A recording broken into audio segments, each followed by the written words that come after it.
malalaking maitinutulak na maleta sa Mandawi City. Ang laman niyan, dinukot niyang 8 taong gulang na batang Korean-Filipina. Ang sinapit ng biktima at kung papaano siya kinidnap, alamin mamaya. Narito na iba pang malalaking balita sa Frontline. Mahigit 1 linggo matapos mapatay ng mga pulis si Jemboy, OFW niyang nanay nakauwi na. Bumuhos ang emosyon.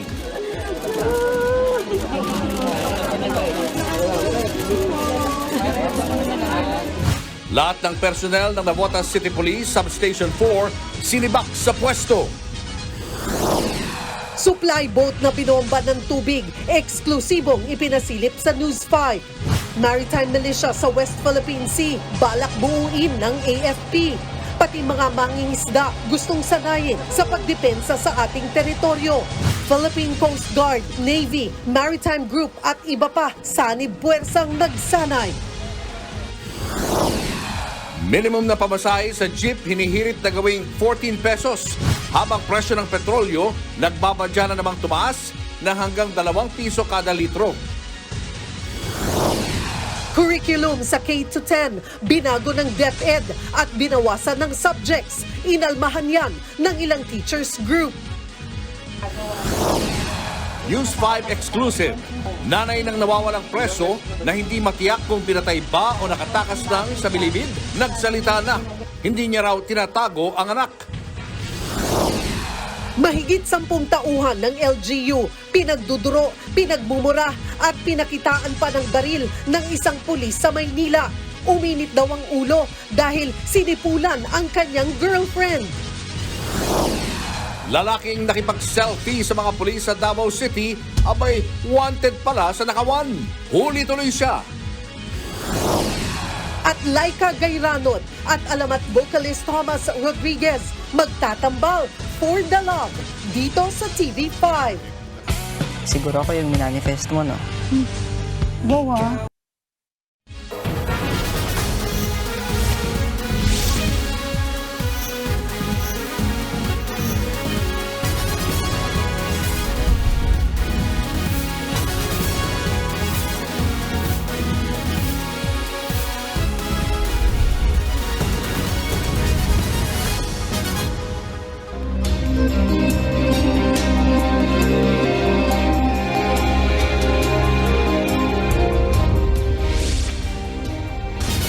Nakauwi na ng bansa ang nanay ni Jemboy Baltazar, ang binatilyong napatay ng mga pulis na Navotas dahil napagkamalang murder suspect. Meron siyang madamdaming mensahe sa anak na 2 taon na niyang hindi nasisilayan. Live mula sa Navotas, nasa frontline ng balitang yan, si Justin Punsalang. Justin, anong update dyan sa burol ni Jemboy?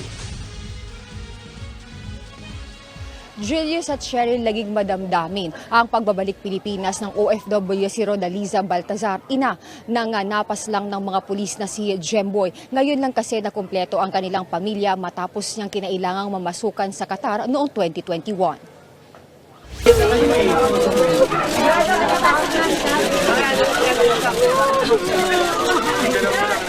Kabaong ng bunsong anak ang sumalubong sa OFW na si Rodaliza Baltazar. Siya ang ina ng 17 anyo sa si Jemboy na napatay ng mga pulis matapos mapagkamalang murder suspect. Ang salamin ng kabaong na lang ang nahahaplos ni Rodaliza at hindi na mayakap ang anak na 2 taon din niyang hindi nakita dahil nag-OFW siya sa Qatar.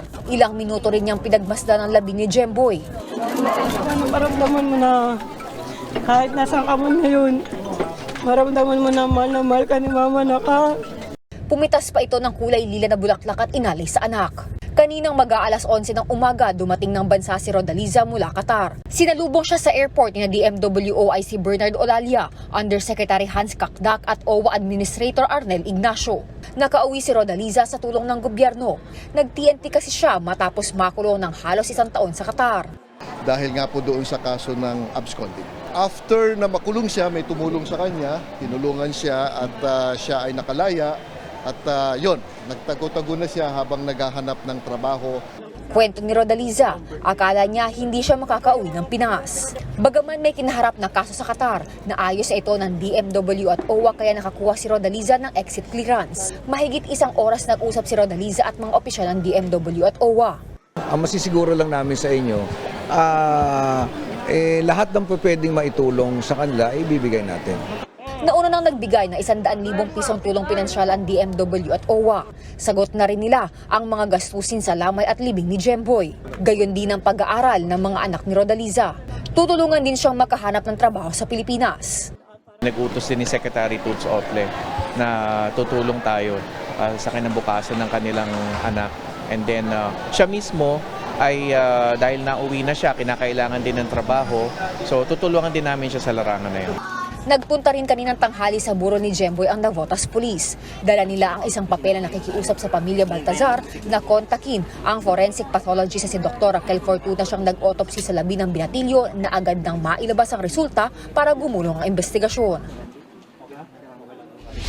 Julius at Cheryl, sinamahan ng team ng Wanted sa radyo ang pamilya ni Jemboy papunta doon sa police station kung saan nakakulong ngayon yung mga 6 na pulis na suspect sa pamamaril dito sa Binata. Kanina naman ay nagpunta rito para makiramay si Navotas Congressman Toby Chanco. At bukod dyan ay kahapon na una nang bumisita dito si DILG Secretary Benhur Abalos at kagabi naman ay nagpaabot ng kanyang pakikiramay si PNP Chief Benjamin Acorda Jr. Samantala, Julius at Cheryl, ayon sa Commission on Human Rights, sila ay maglulunsad ng kanilang hiwalay na investigasyon tungkol dito sa insidente. Julius at Cheryl. Maraming salamat, Justin Punsalang. Kaugnay pa rin sa pagpatay kay Jemboy, sinibak na sa pwestong iba pang tauhan ng Navotas Police Substation 4. Pinasisilip na rin ng ilang mambabata sa mga dapat baguhin sa protocol ng mga police operation. Nasa frontline ng balitang yan, si Elaine Fulgencio. I'm disappointed, masakit sa akin bilang ama ng kapulisan. Every time na may nasasaktan na individual, common citizen natin, wherein it is our sworn duty to serve and protect yung citizenry.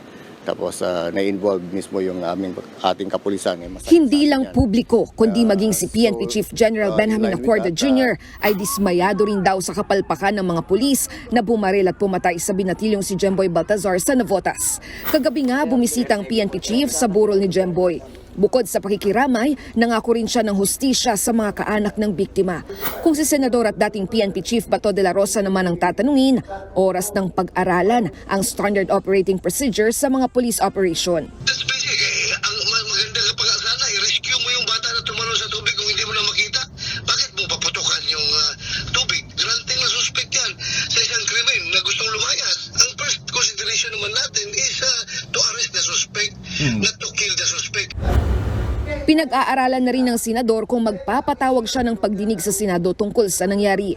Magsasagawa naman ng sariling investigasyon ng Commission on Human Rights sa kaso ni Jemboy. Aliban po doon sa aming parallel investigation para makuha po namin yung kumpletong picture dito po sa pangyayari, ang Commission ay nagbibigay din po financial assistance sa mga tulad po nitong biktima ng human rights violation. Para maibalik ang tiwala ng publiko sa mga pulis, nirelieve sa pwesto ang lahat ng tauhan sa Navotas City Police Substation 4. Sasailalim sila sa komprehensibong retraining at refresher course. Sinampahan naman ng kaso ang 6 na nakakulong ngayong pulis na sangkot sa pamamaril. Kabilang sa mga kinakaharap nila ang reckless imprudence resulting to homicide at conduct unbecoming of an officer at grave neglect of duty. Damay rin ang 2 pang opisyal ng PNP. May 60 araw naman ng PNP para tapusin ang dismissal proceedings. Hindi po bibigyan ng special treatment itong mga pulis na involved at wala pong mangyayaring whitewash ito. Dumalaw po yung ating Chief PNP kagabi sa Bohol at siya po mismo ang nag-assure sa pamilya na poproteksyonan po sila hanggang matapos po itong kaso na ito. At kung sakasakaling may magtatangkap haras at manakot po sa kanila, ay ipag-alam kaagad kay Chief PNP para ito ay ma-actionan po kaagad. Nagbabalita mula sa frontline, Elaine Fulgencio, News 5. 3 araw na ikinulong ang radio reporter sa Camarines Sur dahil lang sa pagtingin ng blotter record. Depensa ng mga pulis, bawal daw kasi yan. Pero iba naman ang sabi ng mismong PNP chief. Nasa frontline ng balitang yan, si Jenny Dongon. tamang tikuin. Masama ang loob ng 55 years old na si Jose Rizal Pajares, reporter sa radyo sa Camarines Sur. Inaresto at kinulong siya ng Iriga City Police dahil sa pagbuklat ng blatter records. Yan ay kahit wala silang anumang warrant laban sa kanya. Yan sabi niya, nagbabiolate raw ako ng Data Privacy Act. Tapos yun, pinailan ako ng kaso. Diretso kulong na, sir? Nakulong po ako ng 3 araw. Kwento ni Pajares, mag-alas 9 ng umaga nitong August 2 na magtungo siya sa Iriga City Police Station para maghanap ng istorya. Pagpasok, nagpaalam daw siya sa duty officer para tignan ang blatter records. Sagot daw sa kanya, magpaalam muna. Pero dahil nagsabi na siya sa duty officer, akala niya ay okay na kaya hinawakan na niya at binuklat ang records. Pagkatapos, bigla siyang nilapitan ng hepe ng istasyon na si Police Lieutenant Colonel Ralph Oida. Sabay sabing bawal daw ang kanyang ginagawa, saka siya pinusasan at ikinulong. Dagdag pa niya, matagal na niya itong gawi sa mga police station. Hindi ko nga po matanggap kung bakit nagkaganon kasi may bago na, ang sabi nila may bago na silang policy. So hindi ko naman po alam. Humingi po ako ng sorry 2 beses. Sabi ko sorry, pasensya na po sir. Hindi ko po alam na may bago na palang policy dito. Yun, sinuluyan ako. Sa press release naman ng Iriga City Police, sinabi nilang nilabag ni Pajares ang Republic Act 10173 o Data Privacy Act of 2012. Wala raw pahintulot ng mga pulis ang ginawang pagkuha at pagbulatlat ni Pajares sa police blotter ng istasyon. Bagamat itinuturing na public documents ang police blotter, confidential pa rin daw ito. Lalo na ang mga impormasyon ay tungkol sa isang kaso o mga detalye sa isang krimen. Bagay na tinabla ng kapisanan ng mga broadcaster Camarines Sur Chapter. Dahil unang-una, nagpaalam si Pajares sa duty officer ng istasyon. Unang beses din daw na may nakulong na mamamahayag dahil sa pagtingin sa blotter. Wala po bang kaming nakikita nilabag sa Data Privacy Act. Ang tinutuunan ng pulis, hindi daw po nagpaalam. Hindi daw, nabastos daw po. Ang National Union of Journalists of the Philippines naman, giniit na hindi sakop ng Data Privacy Act ang personal na impormasyong gagamitin sa pagbabalita. Si PNP Chief General Benjamin Acorda naman, wala rin daw nakitang paglabag. Public documents naman anya ang blotter at pwede rin makita online. That can be accessed, especially those who have concern, lalo yung mga nagpapa-extract. Pero sa atin kasi ngayon may e-blatter na eh. First time ko marinig yan.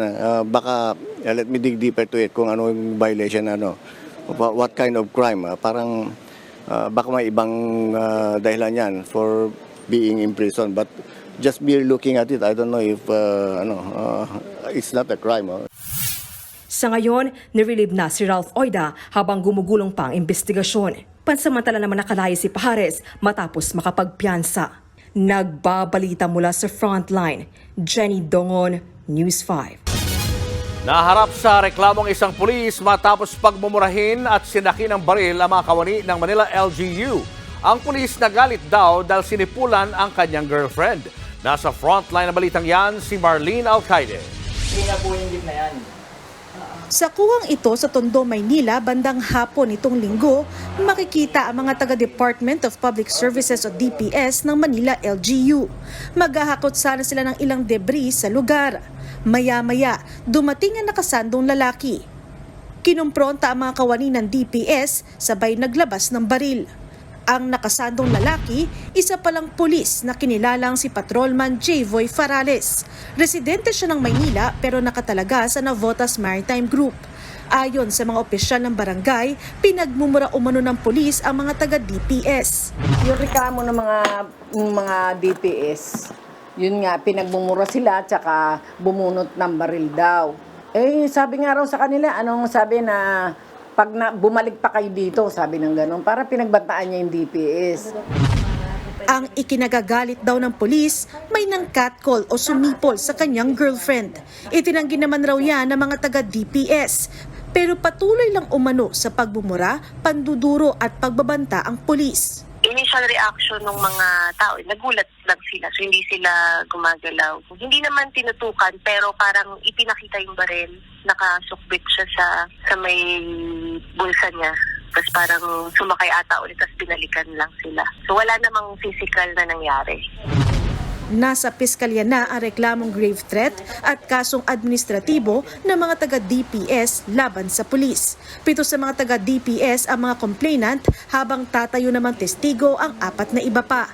Sinisikap ng News 5 na makuha ang panig ni Patrolman Farales. Giit naman ang kanyang fiancé, talaga raw nabastos siya. Plano na nga raw niya itong palampasin pero dahil sa lakas ng pagsipol habang naglalakad siya, narinig ito ng fiancé niyang pulis. Dito na raw kinumpronta ng pulis ang mga taga-DPS para tanungin kung sino ang sumipol sa kanila. Sobrang lakas nung sumipol. Yung sipol niya malakas na narinig pa siya sa dashcam. Ganun siya kalakas. Nandun yung fiancé ko, nabastos ako. Paalala naman ng MPD sa kanyang mga kabaro. Maging mahaba yung ating pasensya at palagi nating iisipin tayo yung PNP, yung Police Support Police ng Pilipino kung saan ang trabaho natin ay proteksyonan at pangalagaan yung ating mga kababayan. At yung ating pinahiram na gamit na ito, yung ating service firearms, maging responsable tayo. Alam natin kung kailan at hindi natin kailangan gamitin ito. Nagbabalita mula sa Frontline, Marlene Alcaide, News 5. Pulis naman ang sinaktan sa Quezon City. Kinuyog siya at muntikan pang maagawan ng baril. Sinita raw ni Staff Sergeant J. Mark Dawis ang ilang nag-iinuman sa basketball court sa Barangay Bahay Toro. Dito raw siya kinuyog ng mga nag-iinuman at may sumubok pa umanong umagaw ng baril. Aksidenteng naiputok ang armas na tumama sa paa ng isang residente. 2 ang inaresto para sa reklamong physical injuries. Nagpapagaling naman si Dawis. Hindi po siya nanuntok. Ang punto lang niya ay sinita niya dahil yung po ay nagiinuman sila in a public place. At siguro, dala na rin din ng kalasingan ng mga suspect at dala ng pride nila, kaya napagkaisahan nilang agawin ang baril ng ating pulis.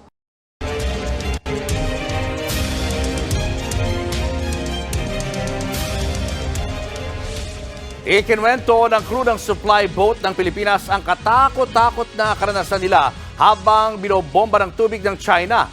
Eksklusibo namang nakasampa ang News 5 sa naturang bangka.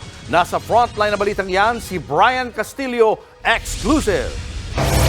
Kuha ito mula sa loob ng isa sa mga supply boat na papunta sana sa nakasadsad na BRP Sierra Madre sa Ayungin Shoal nitong August 5. Kita sa video kung paano itinutok ng China Coast Guard sa ating bangka ang kanilang water cannon. Sa lakas ng buga ng tubig, maririnig kung paanong humampas ito sa gilid ng supply boat. Ang bangkang yan na bigong makaiwas sa agresibong pagkilos ng China, eksklusibong ipinasilip sa News 5 matapos nitong makabalik sa Palawan. Nakasampa ako ngayon dito sa Onaiza May 2. Ito mismo yung supply boat na sumalo sa pambobomba ng tubig ng China Coast Guard. Una raw niyang tinarget itong bridge kung saan kinokontrol yung galaw ng barko. Sa lakas nga ng pressure ng tubig, halos wala na raw silang makita kaya naging pahirapan yung kanilang pag-iwas. Gawa sa kahoy ang bangka ng Pilipinas kumpara sa dambuhalang barko ng China. Katabi nitong nakadaong ang isa pang bangka na nakalusot sa panghaharas ng China at nakapaghatid ng supply sa BRP Sierra Madre sa Ayungin Shoal. Kwento ng ilan sa mga crew ng 2 supply boats, makailang beses silang nakatanggap ng radio challenge mula sa China Coast Guard. Nagkaroon sila ng last challenge na sabi nila na stop moving forward. And then after that, a few minutes, nag-activate na yung water cannon. Malinaw daw ang intensyon ng Chinese vessels na pigilan ang resupply mission. Lahat ng attempts ng blocking and dangerous maneuvers na ginawa na nila. And then nung medyo nakalapit-lapit na kami sa Ayungin within 2 nautical miles na lang, doon na nag-start yung attempt ng parang iraram na nila kami kasi ang lapit na nila eh. Pinunteriya rin daw ng water cannon ng smokestack o ang nagsisilbing tambutso ng bangka na nasa bubungang bahagi. Oras daw kasi na mapuno ito ng tubig. Posible nitong masira ang makina at mapahinto ng tuluyan ang supply boat. Nasira rin ng tubig ang mga bigas at pagkaing ihahatid sana sa BRP Sierra Madre. Sa kabila niyan, ayon kay AFP Western Command Chief Vice Admiral Alberto Carlos, target nilang makapagsagawa ng panibagong resupply mission sa lalong madaling panahon. Tiniyak naman ng AFP na wala silang pag-aalinlangan kahit pa araw-araw magpatintero at maghabulan sa karagatan. Nagbabalita mula sa Frontline, Brian Castillo, News 5. Nagbabalaka ang AFP na sanayin na ang mga mangingisdang Pinoy para matutong dumepensa sa puwersa ng China sa West Philippine Sea. Pero aminado ang ilang mangingisda na natatakot sila. Nagbabalik si Brian Castillo. Matindi kung bumakod ang China sa pinag-aagawang West Philippine Sea. Gaano katindi? Isipin nyo, sa mahigit 4 na lang sasakyang pandagat na nasa West Philippine Sea, lagpas 300 ang sa China. Kabilang na riyan ang mga Chinese militia na nagkukunwaring fishing vessel. They seem to be working in tandem, working in taking orders from the Chinese Coast Guard. Because yung pinang-block nila sa mga resupply boats, tight guarding talaga eh. Dahil sa lumalakas na puwersa ng China, pinag-aaralan ng AFP na bumuo ng Philippine Maritime Militia. Magpapakalat daw ng mas maraming barko ng Pilipinas. Pati mga mangingisda, balak sanayin bilang tagapagtanggol ng ating soberanya. We are also trying to develop our reservists who will be able to operate in the sea. Yun nga yung gusto nga natin, yung mga fisher folks natin ay gawin din natin mga reservists at tuturuan natin sila kung paano sila makakatulong sa pagdepensa ng ating bansa. Handa naman daw ang mga mangingisda sa Pag-asa Island na tulungan ng ating gobyerno. Pero pag-amin nila, nakakatakot kalabanin ng agresibong China. Hindi po ako papayag na yung mga membro namin dito sa West Philippine Sea na mga mangingisda ay gagamit ng armas. Baka lalo lamang pong mapahamak pag nalaman ng mga Chinese na may mga armas yung mga mangingisda. Sa kabila niyan, nangako ang Pag-asa Fisher Folks Association na sila ang magiging mata ng gobyerno sa West Philippine Sea. Okay lang po yan na magbigay kami ng mga report sa kanila. Wala naman pong problema yan sa amin. Hanggang sa report lang po. Pero ayon naman sa Pambansang Lakas ng Kilusang Mamamalakaya ng Pilipinas o Pamalakaya, 100% silang nakahandang lumaban sa China. Bukod dyan, ikinakasa na rin ang kasunduan ng Pilipinas at Vietnam para mapalakas ang maritime cooperation sa West Philippine Sea.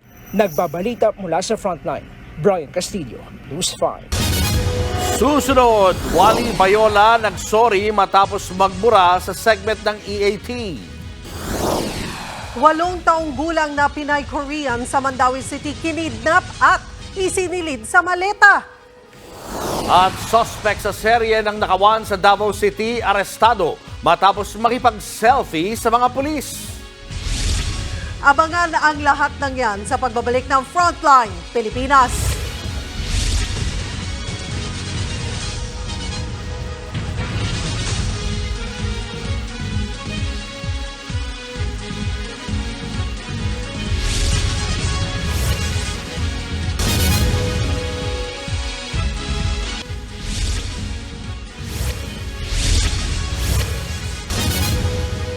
Iginit ng pamilya ni Michael Angelo Cataroha na hindi nila tinatago ang nawawalang inmate ng Bilibid. Maging silang araw ay nakakatanggap din ng mga banta sa kanilang buhay. Nasa frontline na balitang yan, si Gary De Leon, exclusive. Yung mga tao kasi parang Mag-iisang buwan na naghihintay si Nanay Florence. Pero ni anino ng anak niyang si Michael Angelo Cataroha, hindi pa rin mahagilap. Si Cataroha ang inmate sa Bilibid na July 15 pa nawawala. Hindi pa malutas-lutas kung patay o nakatakas ang inmate. Hindi ako makapaniwala kasi paano siya mawawala doon dahil di po ba mahirap dun sa kulungan na yon? Parang lahat ata namang masasamang tao na doon na nakakulong. Kaya hindi ako makapaniwala. Mariing pinabulaanan ng pamilya Cataroha na dinala nila ng Bicol ang inmate para doon itago. Masakit po kasi hindi naman po talaga totoo yun na kasama po namin umuwi tapos may truck po kami. Wala po kaming truck, motor nga po wala kami, truck pa kaya. Nakakatanggap na raw ng mga banta sa buhay ang pamilya Cataroha dahil sa pagkawala ni Michael Angelo. Natatakot po ako na nahihiya. Bakit? Siyempre matatakot ka po. Sobra na po magulo yung buhay ko. Minsan hindi ako nakakatulog. Apektado din po kasi talaga ako eh. Nahihirapan ako. Umaasa si Nanay Florence na buhay pa ang kanyang anak. Siyempre nanay ako eh. Ang hirap-hirap ng ganung sitwasyon. Kung buhay ba siya. Lalo na po pag umuulan, iniisip ko siya na sana maayos siya. Nananawagan ng ina sa kanyang anak na subuko na kung totoo mang nakalabas siya ng Bilibid. Sana kung maisipan mo na kung buhay ka man, sumuko ka na lang ng maayos. Pero kung sakaling patay na raw ang inmate, hiling lang niya na isaulit sa kanila ng Bucor ang bangkay nito. Sa hearing sa Kongreso, sinabi ni General Gregorio Cotapang Jr. na maaaring buhay at nakatakas niya si Michael Angelo. Even her mother or his mother is now telling us that he wants his son to surrender to Rapi Tulfo. So, I am submitting this report and all the other. Doble kahit ngayon ang tracking team ng Bucor na nasa Camarines Norte. Nangako naman ang Bucor na hindi nila sasaktan ng inmate at magpapasama pa sila kay Senator Raffy Tulfo para tumanggap sa kanyang pagsuko. Nagbabalita mula sa Frontline, Gary De Leon, News 5. Isa pang exclusive na pag-alamang nakalaya na pala ang dating AFP Controller Major General Carlos Garcia na sangkot sa mga kasong direct bribery at money laundering. Nagbabalik si Gary De Leon. Eksklusibong nakuna ng News 5 si dating AFP Comptroller Major General Carlos Garcia noong July 14 habang nanonood sa aktibidad na pamimigay ng wheelchair sa mga PDL ni Bucor Chief General Gregorio Catapang Jr. Kahit mahigit isang dekada na sa kulungan, nananatiling malakas ang pangangatawan ni Garcia. Ikinulong siya dahil sa pagtanggap ng mga kickback, komisyon at maging shopping money mula 1993 hanggang 2004. Ilang beses nang finalo up ni Garcia ang kanyang release papers sa Bucor pero malakas daw ang public outcry sa kanyang paglaya. Pero sa pagdinig nitong August 8 tungkol sa nawawalang inmate sa Bilibid, nabisto na pinalaya na pala si Major General Garcia. Mismo si Justice Secretary Boying Rimulya pa ang nag-aproba nito. Nakausap ko siya, medyo mahina na yung tenga niya, may 70 plus na rin eh. Sabi ko, sir, hold on lang ganyan talaga sitwasyon dito, matagal yung proseso, although dapat laya na siya 2 years earlier. Kasi nga yung karpeta, yung hindi nga nila alam, parang spiritual advisor siya o behavioral advisor. Hopefully, makatulong pa siya sa kapwa PDL niya. Nitong nakaraang taon lang, sinentensya ng Sandigan Bayan si Garcia ng 14 na taong pagkakakulong dahil sa direct bribery at money laundering noong naninilbihan pa ang general bilang controller ng AFP. Pinagbabayad din siya ng kabuuang 407 million pesos.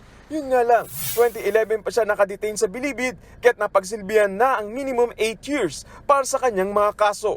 Bukod kay Garcia, ipinag-utos naman ng Anti-Graft Court na aresto ng misis at 3 anak ng general. Tumanggi muna magbigay ng paig si Major General Garcia. Nagbabalita mula sa Frontline, Gary De Leon, News 5. Itinalaga bilang Special Advisor for Non-Communicable Diseases ng Department of Health si Dr. Tony Liachon. Ayon kay Health Secretary Ted Herbosa, malaki ang may tutulong ni Liachon dahil sa malawak niyang karanasan at kaalaman sa medical field.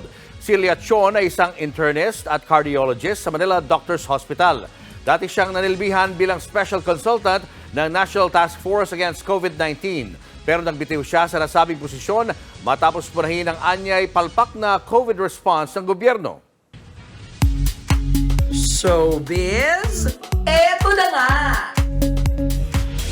Mga kapatid, eto na nga ang mga hottest showbiz balita ngayong Biyernes. Time out muna sa music scene ang singing wonder na si Laika Gayranod.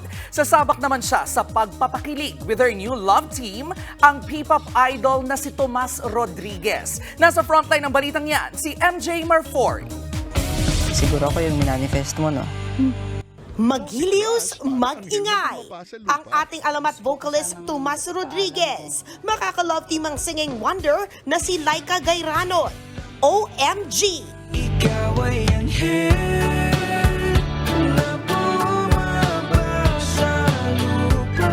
para yan sa upcoming episode ng romantic drama anthology ng TV5 na For the Love entitled Anghel. Young love ang tema ng kwento ni Laika at Tomas na sigurado raw na kakikiligan ng marami. Si Laika, relate na relate raw sa kanyang karakter. Kapag may crush sila, talagang more on kilig-kilig talaga sila. Thankful siya sa opportunity at say pa niya, na-enjoy niyang experience na makatambal ang tinitiri ang P-pop idol na si Tomas.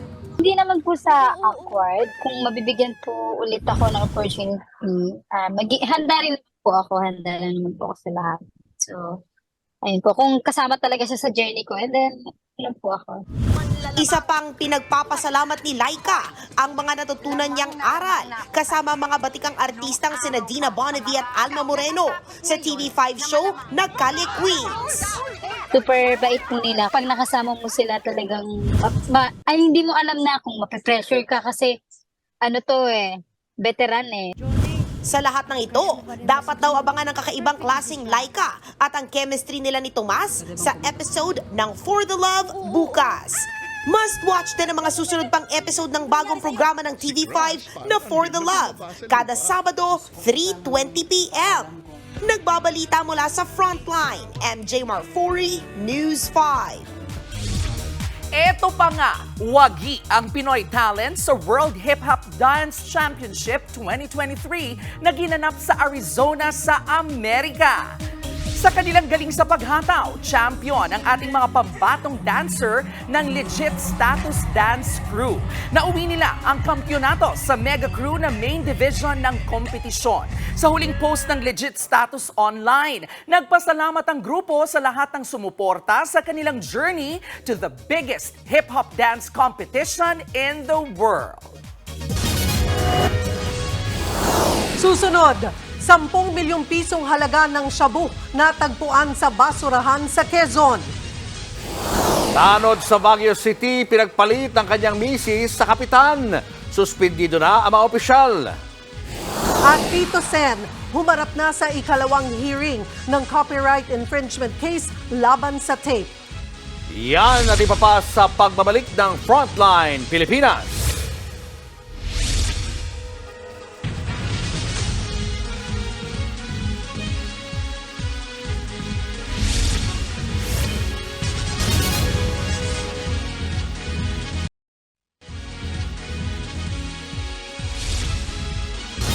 Natagpuan sa basurahan ng isang fast food restaurant sa Candelaria, Quezon ang 10 milyong pisong halaga ng shabu.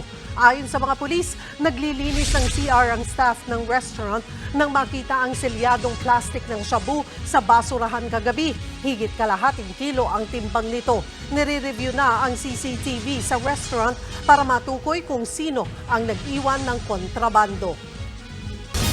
Sa ibang balita, huli ang isang barangay tanod na nagmaneho ng tricycle sa EDSA busway sa Pasay. Nang sitahin ng mga tauhan ng Interagency Council for Traffic o IACT, napagalaman pang walang lisensya ang tsuper na tanod. Depensa pa ng tanod, mag-e-escort lang sana sila sa isang namatayan gamit ang tricycle ng kanilang barangay. Hindi naman niya masagot kung bakit wala siyang dalang lisensya. Pina-impound na ang kanyang minamanehong tricycle. Muling paalala ng IACT sa mga motorista, eksklusibo sa mga bus at emergency vehicles ng gobyerno ang busway sa EDSA.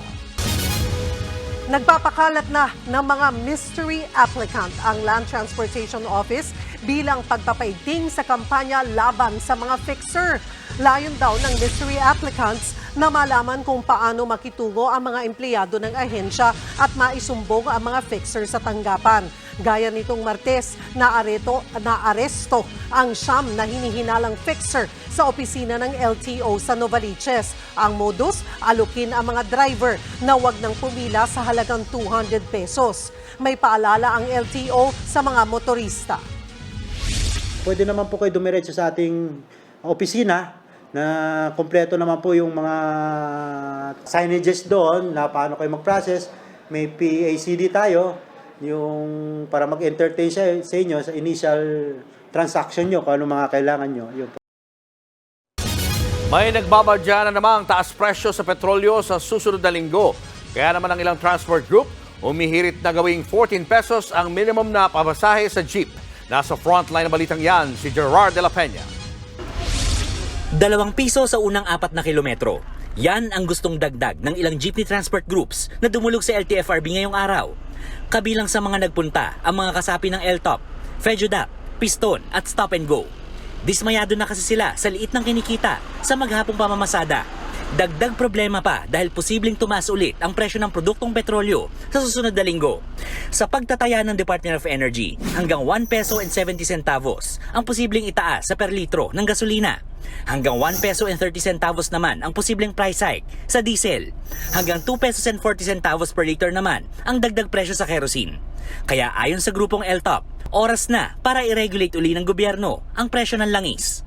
Hirap na po kami sa pamamasada dahil ang aming pamasahe na nakukulikta sa tao ay regulated fare. Ang aming pampasada magsimula sa sakyan, gulong, baterya hanggang spare parts, deregulation law ang aming pinapasan. Pero sa kanilang pagdulog sa LTFRB kanina, hindi petisyon kundi request ang kanilang ipinasa. Dito nakasaad na dapat nang ipatupad ang Memorandum Circular kung saan dapat automatic ang taas o baba ng pamasahe depende sa presyohan ng petrolyo. Ang isinadmit lang namin po ay letter of request. Kasi po mayroon na pong batas ng Memorandum Circular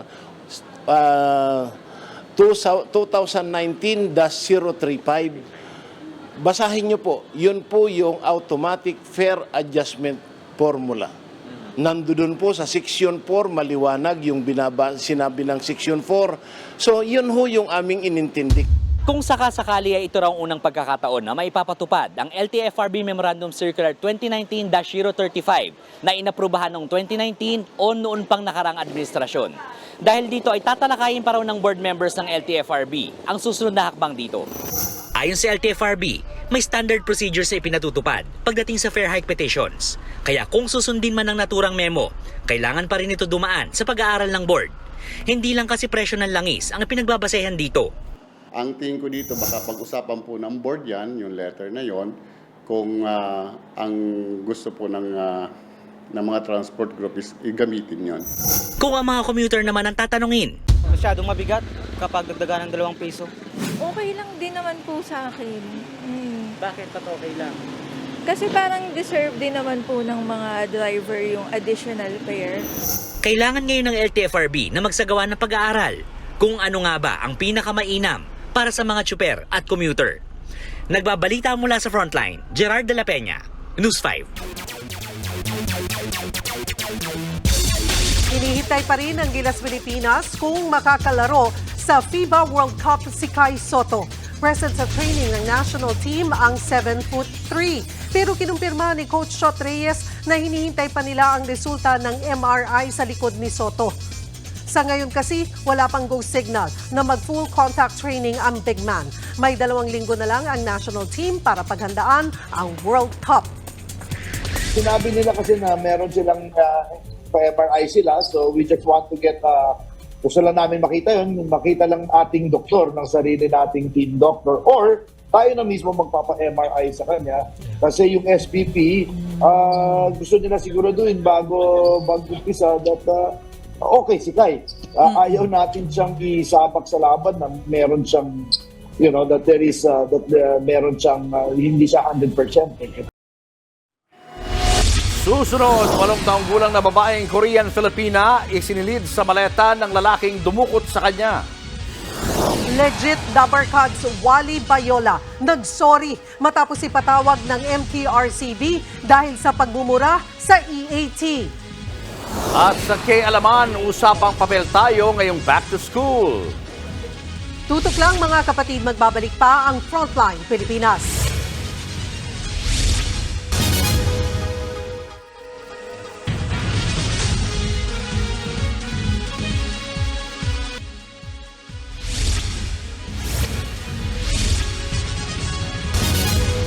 Sinubukan kanina ang husay ng Philippine Coast Guard, Philippine Navy at iba pang law enforcement agencies kaugnay sa maritime cooperation sa gitna yan ng mga agresibong kilos ng China.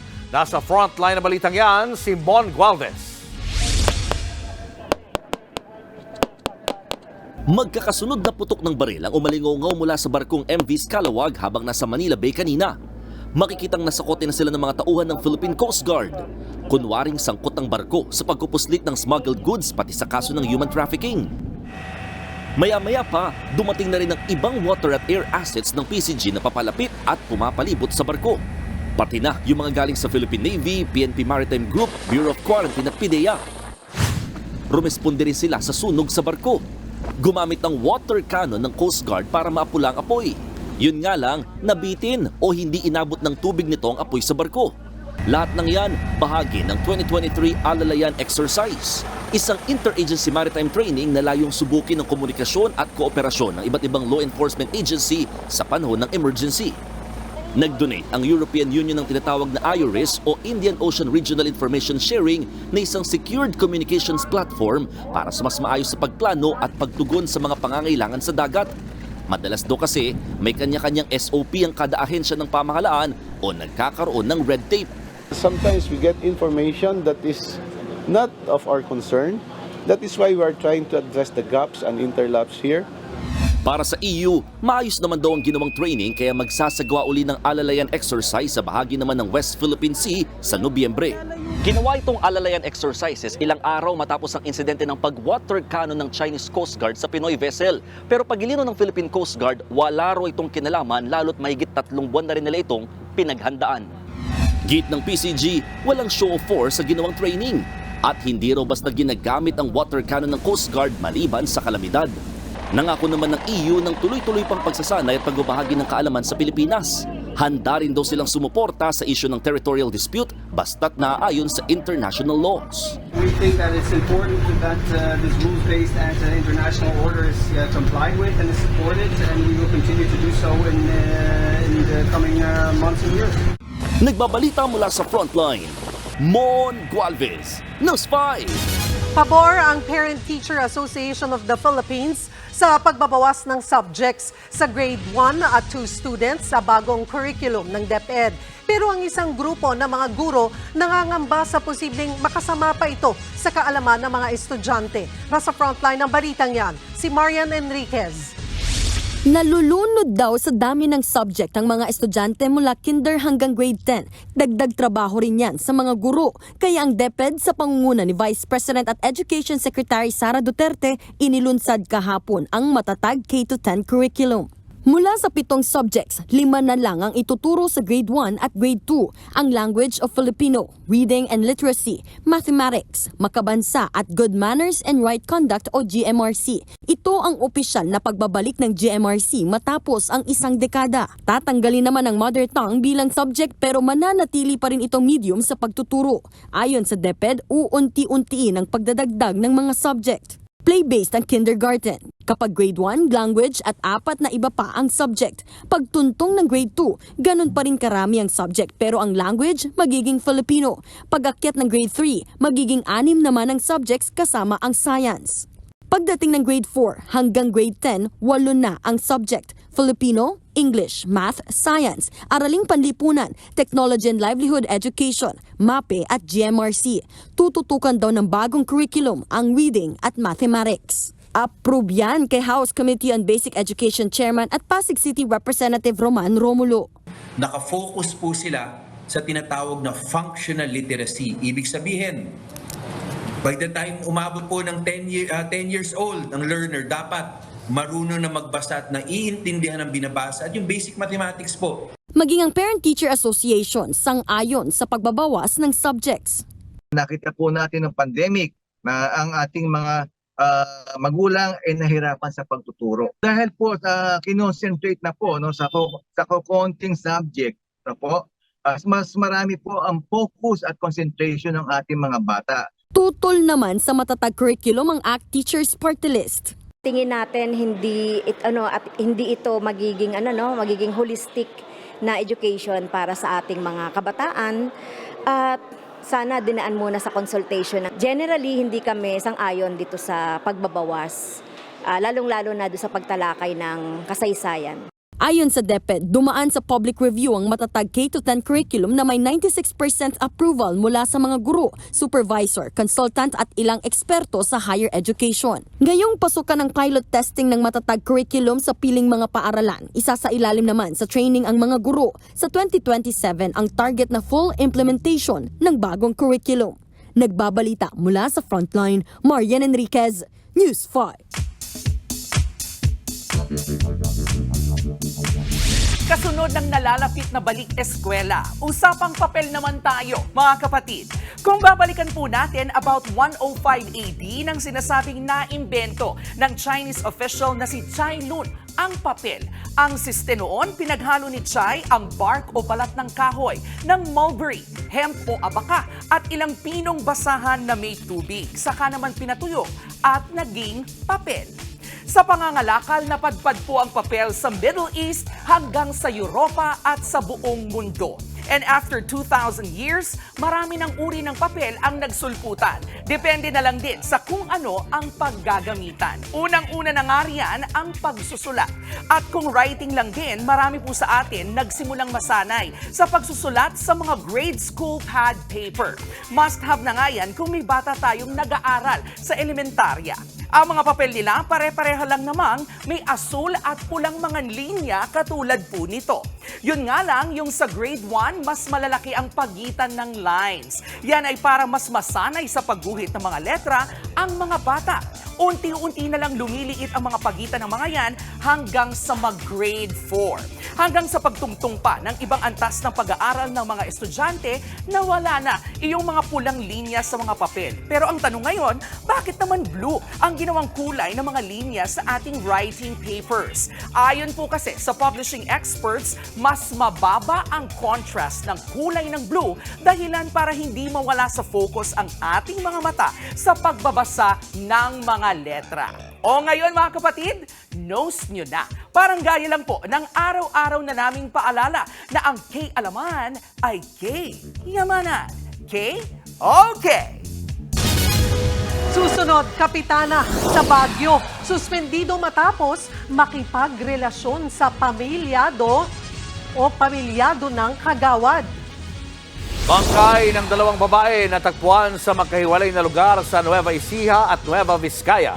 At John Lloyd Cruz maging Best Actor sa isang international film festival sa Switzerland.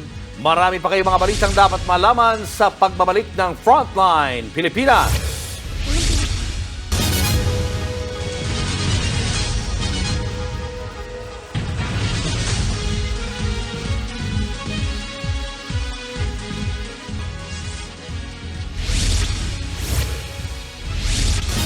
Nang dahil sa bawal na pag-ibig, suspendido ang isang kapitana sa Baguio City.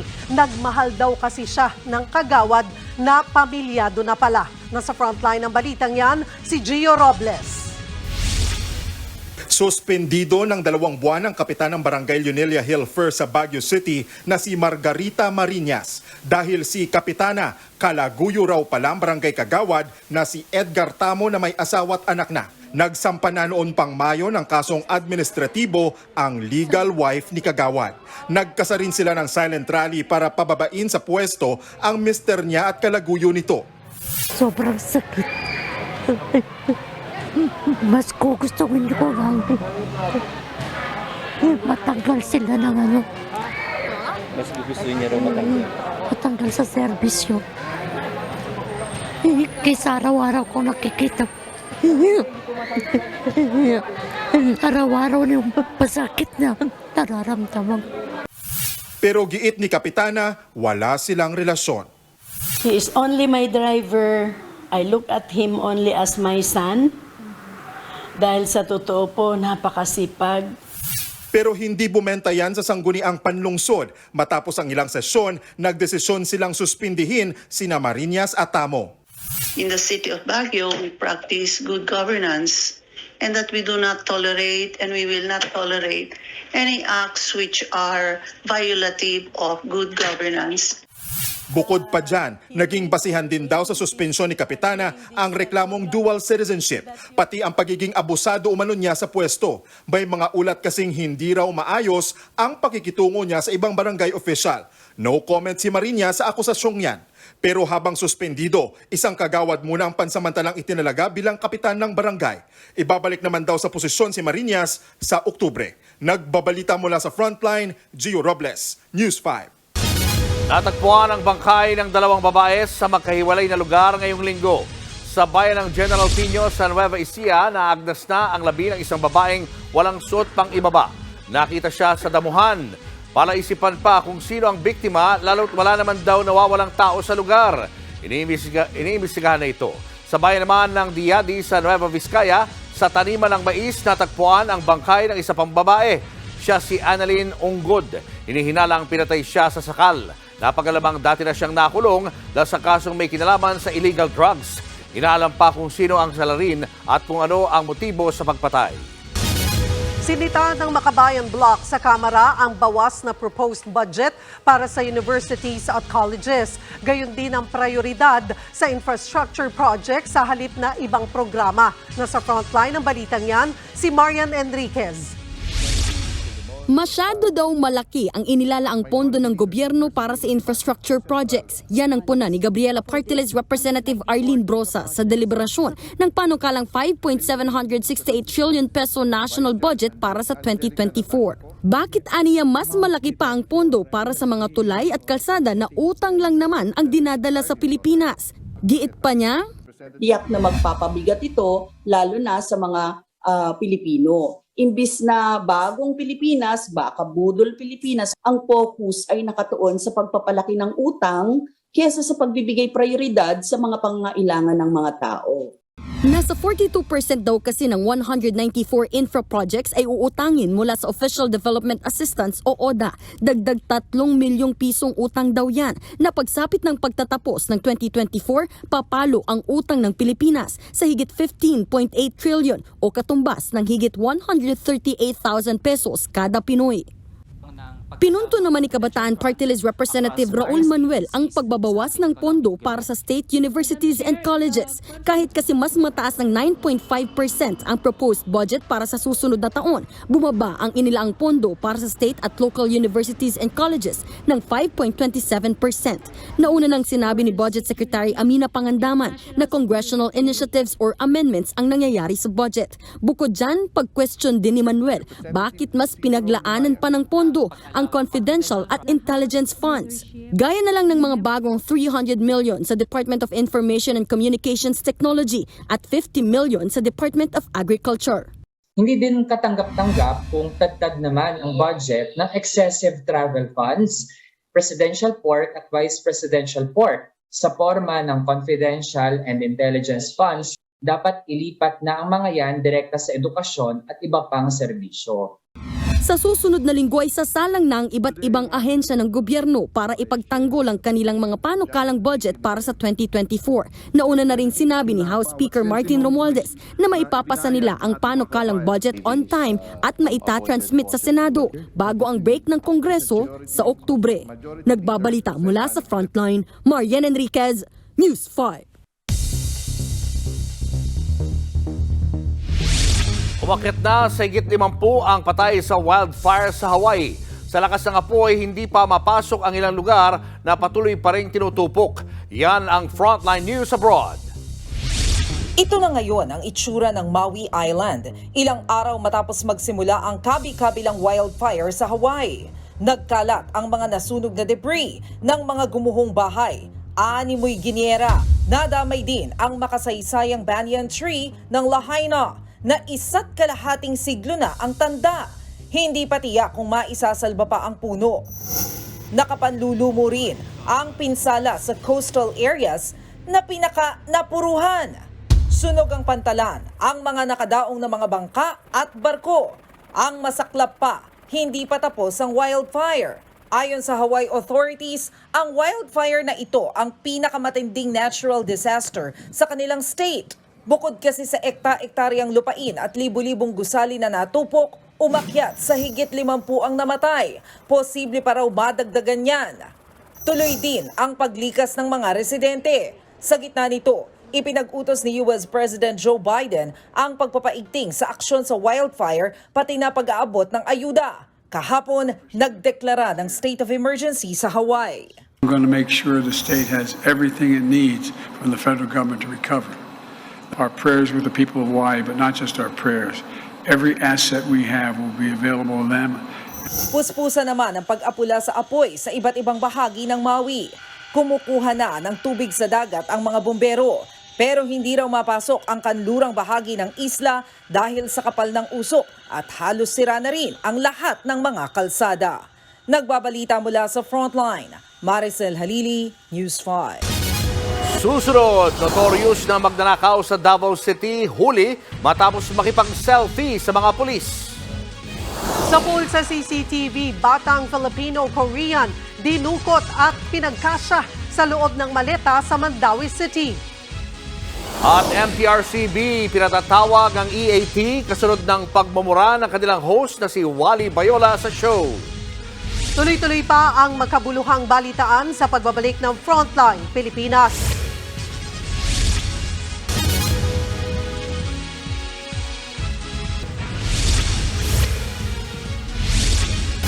Nadakip ng mga pulis ang isang binatilyong nakunan sa magkasunod na insidente ng nakawan sa Davao City. Ang suspect nakiselfie sa mga pulis kaya namukhaan at nahuli. Nasa frontline ng balitang yan, si Jenny Dongon. 1, 2, 3. Say cheese! Sino mag-aakala na ang selfie na ito kasama ang mga taga Santa Ana Police sa Davao City ay maging ebidensya pala sa isang notorious na magnanakaw? Masdang maigi ang litratong ito, naka-selfie ng mga pulis. Itabi natin yan sa isang kawatan na nakuhanan sa CCTV nitong Miyerkules. Kapansin-pansing pareho sila ng bag. Sa CCTV footage, makikita sa tindahan ng sospek. Bigla niyang kinuha ang isang sling bag na nakapatong sa mga paninda. Pagkatapos, pasimpleng kinuha ang laman nitong pitaka, sabay sibat. Kinagabihan, muling nakunan sa CCTV ang 16 anyos na lalaki sa isa namang resto bar sa Davao City pa rin. Palingalinga siyang pumasok. Nang makitang walang tao, sinamantala niya ito at kinuha ang lamang pera ng kaha. Hindi pa siya nakontento at tinangay ang 2 pang bag. Agad kumalat online ang video ng sospek. Hanggang sa kahapon, naaresto ng binatilyo matapos makipagpiesta at makipag-selfie pa nga sa mga pulis. Kinilala siyang si alias Jimmy. Familiar yung mukha, so pa-selfie. And then, tinanong namin kung siya ba yung sa Facebook. Umamin naman siya, yes, ako na. So, siya yung suspect sa nakita sa Facebook. Nabawi sa kanya ang mga ninakaw pero bawas na ang perang kinuha niya. Nasa pangalaga na siya ng Davao City Social Welfare and Development Office. Bini-verify pa kung totoo nga bang minor de edad ang suspect. Nagbabalita mula sa frontline, Jenny Dongon, News 5. Showbiz, eto na nga! Mga kapatid, eto na nga! Pinatatawag na ng Movie and Television Review and Classification Board or MTRCB ang producers ng EAT kasunod ng isang episode na napamura ang host nitong si Wally Bayola. Sa inilabas na pahayag ng MTRCB, sinabi nilang ang nagawa ni Wally sa episode ng EAT kahapon ay paglabag sa Presidential Decree No. 1986. Batas po yan na sumasakop sa mga regulasyon ng mga ipinapalabas na programa sa pelikula at telebisyon. Sa August 14, nakatakda ang hearing. Sa episode naman ng EAT kanina, personal na humingi ng tawad ang mga host ng programa, lalo na si Wally kasunod ng nangyari. Dapat po tayong nakikinig at hindi lang yan, nagpapakumbaba po. Yun ang pinaka-importante, yung magpakumbaba po tayo. Bagamat hindi naman natin sinasandya ang mga bagay na to. Ako po ay may nabitawang salita na hindi ko po dapat sinasabi. Nagkamali po ako doon at ako po ay humingi ng inyong paumanhin at pag-unawa ninyong lahat. Pasensya na po at pasensya na po sa lahat. Eto na nga, natuloy na ang pag-upo bilang witness ni Tito Soto para sa kasong copyright infringement na isinampa nila laban sa Tape Incorporated. Sa kabila ng gusot, tuloy-tuloy pa rin ang pag-arangkada sa ratings ng kapatid noontime show na EAT. Nasa frontline ng balitang yan, si MJ Marfori.